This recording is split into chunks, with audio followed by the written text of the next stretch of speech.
Psalms chapter 55 verse 22. Chapter 55 verse 22.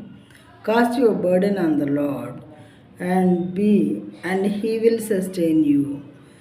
He will never permit the righteous to be moved.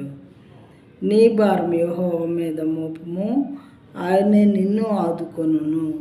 నీతిమంతులను ఆయన ఎన్నడూను కదలనీయడు.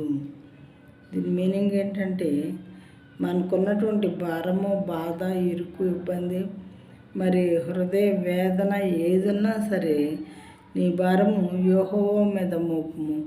దేవుడే ఇలా చెప్పిస్తూ ఉన్నారు. నా మీద మోపండి బిడ్డలారా, మీకు ఏ రకమైన బాధ ఉన్నా. మీ తండ్రి ఐశ్వర్యవంతుడు, సమస్త విషయాల్లో ఐశ్వర్యవంతుడు. కాబట్టి మీరెందుకు అలా ఎవరు లేరు అన్నట్లు బాధపడుతున్నారు? మీ తండ్రినైనా నేను సమస్త విషయములలో కూడా మరి ధనవంతుడిని కదా, శ్రీమంతుడిని కదా. అయితే నీ భారము యెహోవా మీద మోపుము, నా మీద మోపు, ఆయనే నిన్ను ఆదుకొను. నేను నిన్ను ఆదుకుంటాను అని దేవుడు చెప్తున్నారు. నీతిమంతులను ఆయన ఎన్నడూను కదలనీయడు.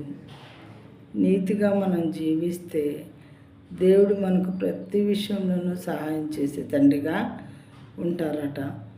అయితే మనం చేయలేకపోయేది ఏంటంటే ఆయన మీద ఆధారపడట్లేదు. ఆధారపడాలి అని అంటే మనకు నమ్మకం ఉండాలి కదా, ఈయన మంచివాడు, చేయగలిగినటువంటి సమర్థుడు అని. ఆయన ఎందుకు విశ్వాసం ఉంచుకోవాలి. మనకి ఎంత ఎక్కువ విశ్వాసం దేవుని మీద ఉంటే మనం అంతగా మన భారాన్ని దేవుని మీద వేసుకుంటాము.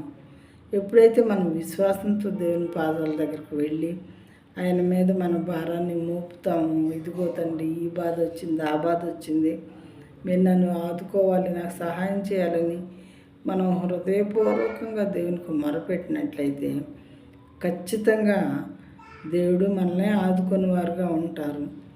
నీతిమంతులను ఆయన ఎన్నడూను కదలనీయడు. మనం నీతిగా ఉండాలి. పిచ్చ పనులన్నీ చేస్తూ, ఆయనకి ఇష్టం లేని పనులన్నీ చేస్తూ, మరి సత్యమైన మార్గంలో నడవకుండా, నీతి మార్గంలో నడవకుండా మనం ఆయన దగ్గరికి వెళ్ళిపోయి డైరెక్ట్ నాకు ఇది చేయదేవా, అది చేయదేవా అంటే చేయరెట్టి పరిస్థితిలో కనీసం క్షమాపణ అడుక్కోవాలి. ఇప్పటివరకు నేను ఎలా బ్రతికాను, అలా బ్రతికాను, ఇప్పుడు నాకు ఇక నీవే దిక్కుతండి, అవన్నీ విడిచిపెడుతున్నాను, నన్ను శుద్ధుని చేసి, శుద్ధురాల్ని చేసి, నాకు ఈ ఆపద వచ్చింది కాబట్టి ఆదుకోండి అంటే దేవుడు ఖచ్చితంగా మన బాధ నుండి పైకి లేవనెత్తేవారుగా ఉంటారు, సహాయం చేసేవారుగా ఉంటారు.